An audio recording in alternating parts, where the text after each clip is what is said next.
Ouverture de la 77e plénière du Conseil consultatif international du coton, une rencontre qui s'inscrit dans le contexte de protection environnementale de l'Afrique. Préparatif de la réunion des ministres de la CEDEAO, une réunion des ministres en charge de l'énergie pour répondre aux besoins des populations en énergie. Et puis, nous parlerons de formation 35 au cadre de l'administration publique formée au management dans le cadre de la formation de la MDE Business School et de l'École nationale d'administration du Québec, Canada. Soyez les bienvenus, Madame, Monsieur, si vous venez de nous rejoindre. Il se tient à Abidjan la 77e plénière du Conseil consultatif international du coton. Débuté le 2 décembre, ce conseil s'étendra jusqu'au 6 décembre. Environ 400 délégués venus de 29 pays discuteront de l'avenir de la production mondiale du coton. Mon désir Nascimento pour le reportage. C'est au Sofitel Hôtel Ivoire d'Abidjan que se déroule la 77e plénière du Conseil consultatif international du coton, CCIC, une instance réservée aux grands pays producteurs pour débattre de l'avenir du coton dans un contexte de protection environnementale. À l'ouverture de cette assemblée mondiale, le directeur ivoirien du Conseil coton Anacard a présenté le CCIC. C'est la fêtière des grands producteurs du monde et sa plénière notamment la tenue des assises d'Abidjan. Des assises qui permettront aux pays de l'Afrique de l'Ouest de se doter d'une industrie cotonnière innovante et compétitive. Le thème « Défi du coton, solutions innovantes et durables » fait appel à des réflexions sur des questions telles que l'impact des changements climatiques, la croissance rapide de la pollution générée par les microfibres, les technologies innovantes tout au long de la chaîne de valeur, la concurrence des fibres synthétiques, etc. La plénière sera marquée donc par des exposés et échanges sur des sujets liés au thème général qui déboucheront sur des orientations stratégiques pour le développement du coton. Mamadou Sangafoua Koulibaly, ministre en charge de l'agriculture et du développement rural, s'est réjoui que la Côte d'Ivoire accueille pour la première fois une plénière annuelle de producteurs mondiaux de l'or blanc. Une plénière qui permettra à l'Afrique d'aborder une autre ère industrielle et cotonnière. C'est la 5e spéculation agricole d'exportation en termes de valeur, après le cacao, la noix de cajou, le caoutchouc, l'huile de palme. Le coton occupe dans notre pays près de 120 000 cotonculteurs et fait vivre près de 3 500 000 personnes. En 2017-2018, la production de coton graine était de 413 000 tonnes, ce qui a classé notre pays au 4e rang des pays africains producteurs en termes de volume. Kay Hugues, directeur exécutif du CCIC, a quant à lui fait le rapport annuel de l'activité cotonnière en Afrique. Il a relevé la faible production de l'Afrique de l'Ouest au regard de la poussée démographique, un autre défi qui s'impose aux pays africains. Au niveau de notre fêtière, nous encourageons les pays membres et sympathisants à augmenter leur niveau de rendement.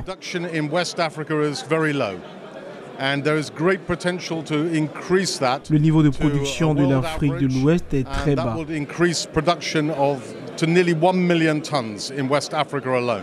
Nombreux sont les gens qui disposent de moyens pour mieux s'habiller et donc il faut que la production augmente.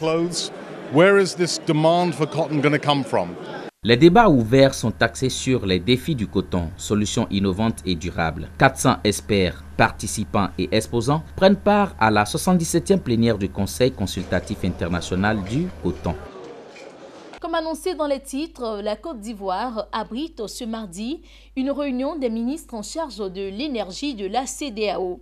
Les défis auxquels sont confrontées les régions devraient être abordés pour garantir un approvisionnement régulier en énergie électrique. Lawani Babatunde. Ils sont experts en énergie. Ils sont à Abidjan pour achever les travaux sur la directive de la CEDEAO sur la sécurisation des échanges transfrontaliers d'électricité. Une étude à présenter au ministre en charge de l'énergie des États de cet espace communautaire pour son approbation. L'objectif est de renforcer la capacité énergétique de la CEDEAO et assurer un accès à une énergie abordable, disponible et durable à toutes les populations. Pour spécifiquement la réunion d'aujourd'hui, ça a but de faire valider deux grands documents. Le plan directeur des moyens de production et de transport d'énergie électrique horizon 2019-2033 de la CEDEAO et une directive sur la sécurisation des échanges transfrontaliers en matière d'électricité. Si je reviens sur le plan directeur de production et de transport, c'est un plan donc à horizon sur 15 ans. Et nous avons 75 projets et d'une valeur à peu près de 37 milliards de dollars. Dans les 60 projets, nous comptons produire 16 000 mégawatts et aussi construire 23 000 km de lignes d'interconnexion entre les 15 États membres. La CEDEAO est aujourd'hui la 20e puissance mondiale avec 350 millions d'habitants répartis sur 15 États. Le taux d'accès à l'énergie et la consommation d'énergie par tête par habitant demeurent cependant parmi les plus faibles au monde, avec 60% des habitants encore privés d'électricité. Intelligence financière, la structure de gestion de patrimoine YIG a renforcé les capacités d'une trentaine d'entrepreneurs à Abidjan. Mécanisme d'investissement bourse, achat et vente de titres financiers et gestion de patrimoine, ce sont les thèmes abordés au cours de cette première session de la formation organisée par le YIG. Mon désir Nascimento. J'achète un seul indice Dow Jones. Voilà. Vous n'avez pas besoin d'avoir 25 000 $ dans votre poche. C'est une session de formation ouverte aux entrepreneurs et au grand public. Objectif, apporter la lumière sur les mécanismes d'investissement. Il s'agit notamment de savoir investir en bourse, faire des achats-ventes de titres financiers et réaliser d'importants bénéfices sur les marchés. Effectivement, YIG a organisé un séminaire dans l'intention de sensibiliser la population ivoirienne aux mécanismes de l'investissement et de la gestion du patrimoine, en l'occurrence de l'intelligence financière. L'idée, c'est de promouvoir les mécanismes financiers, les différents véhicules d'investissement. Pourquoi en tant qu'individu ou en tant que groupe, pourquoi vous devez entreprendre, pourquoi vous devez investir, quels sont les différents véhicules d'investissement et vraiment quelles sont les voies de l'enrichissement, pas uniquement financier mais aussi humain.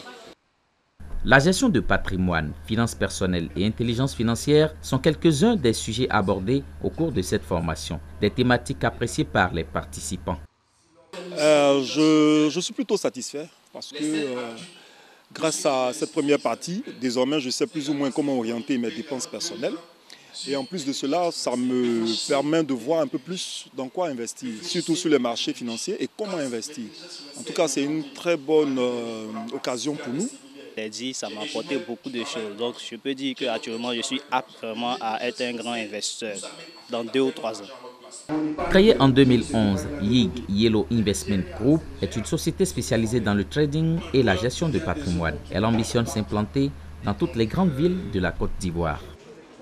Et on parle de formation à présent. De hauts cadres de l'administration publique ont participé au programme de formation de la MDE Business School et de l'École nationale d'administration Québec-Canada. Ils ont renforcé leurs capacités grâce au Public Advanced Management Programme.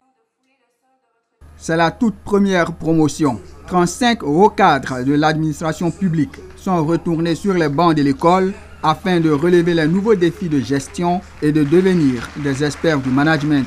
Ils ont pris part au Public Advanced Management Programme, Public AMP, une formation conçue par le M2 Business School et l'École nationale d'administration du Québec au Canada. Ce samedi à la primature, au plateau, la promotion parrainée par le Premier ministre Amadou Gon Coulibaly a été à l'honneur à l'occasion d'une cérémonie de graduation. Durant 8 mois, à travers des méthodes pédagogiques participatives, ces hommes et ces femmes ont renforcé leurs capacités. En soutenant cette initiative, le gouvernement entend traduire sa politique de bonne gouvernance tout en créant une nouvelle race de hauts fonctionnaires prêts à révolutionner l'administration. L'administration publique ivoirienne a besoin d'être plus efficace, plus efficiente. Elle doit mieux répondre aux attentes légitimes des citoyens en s'appuyant sur un faisceau de cadres hautement qualifiés, des experts que vous êtes, dont l'éthique professionnelle doit être une priorité. Le personnel d'encadrement de l'administration doit être de véritables managers. Des responsables capables, selon le célèbre auteur de management Henri Witzberg, de planifier, d'organiser, de diriger et de contrôler le fonctionnement des organisations à leur confier. Le Public AMP est un programme de formation spécifique visant à contribuer à la transformation des dirigeants du secteur public. Il a pour objet de répondre aux besoins réels de renforcement des capacités managériales de la haute administration publique.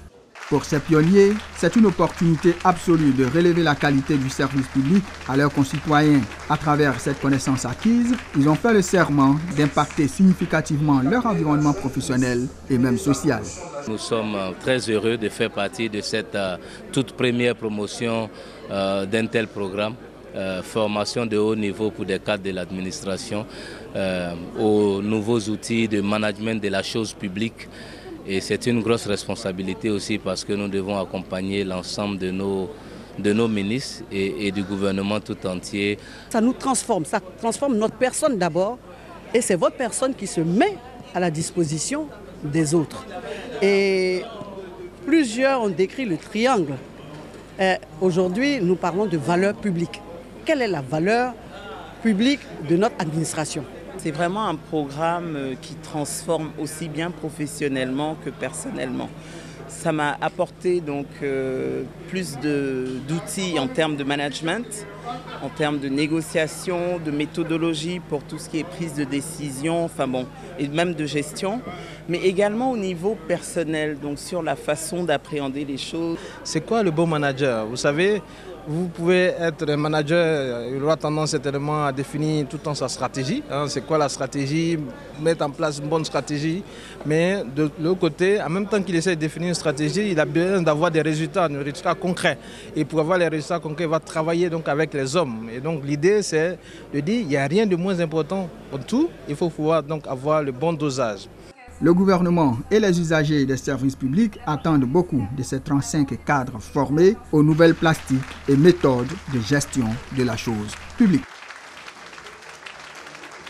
Dans le respect de sa tradition, celle d'allier la théorie à la pratique, le groupe école des IAE, des IFE a organisé le week-end dernier une sortie d'études avec ses étudiants en agriculture tropicale et en production végétale. Ces candidats au BTS ont été initiés au déterrement du manioc dans la localité des Locatés, située à 15 km de Bingerville. Daniel Kodje et Lignon Gilbert nous font le point.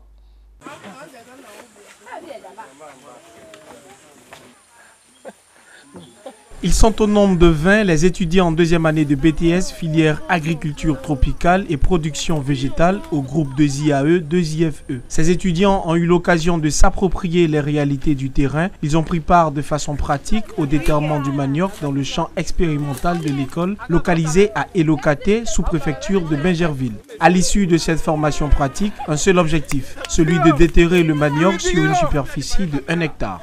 Nous sommes sur la parcelle expérimentale du groupe 2IAE pour récolter le manioc, dont le nom de notre famille, le nom scientifique est Manioc esculenta, qui appartient à la famille des Euphorbiacées.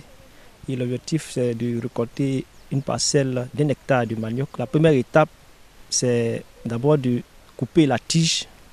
Ensuite, la deuxième étape, c'est de tirer la tige tout en secouant afin de faire sortir les tubercules. Et enfin, la dernière étape, il s'agit de séparer maintenant les tubercules avec la souche, la racine et la tige de manioc.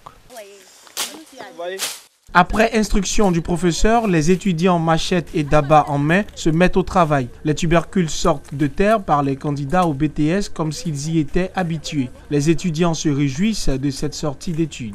On a fait la théorie en classe. Nous sommes venus maintenant faire la pratique.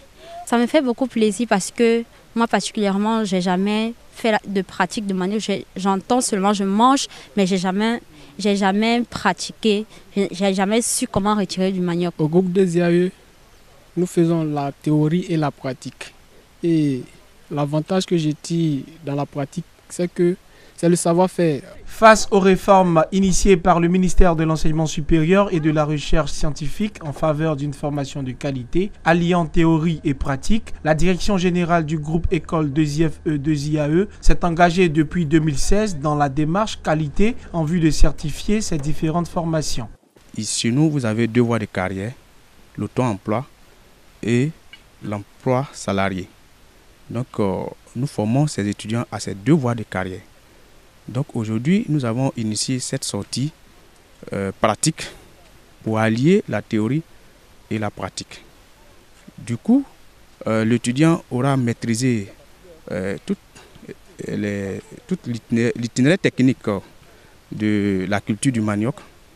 L'année passée, ils ont fait la préparation du terrain, le planting, l'entretien. Cette année, c'est la récolte. Pour cette sortie d'études à Elokate, l'objectif a été atteint. Les étudiants ont réussi à amasser les tubercules comme il se devait. Le groupe 2IFE-2IAE, dans l'optique de respecter la pratique alliée à la théorie, possède plusieurs sites d'expérimentation.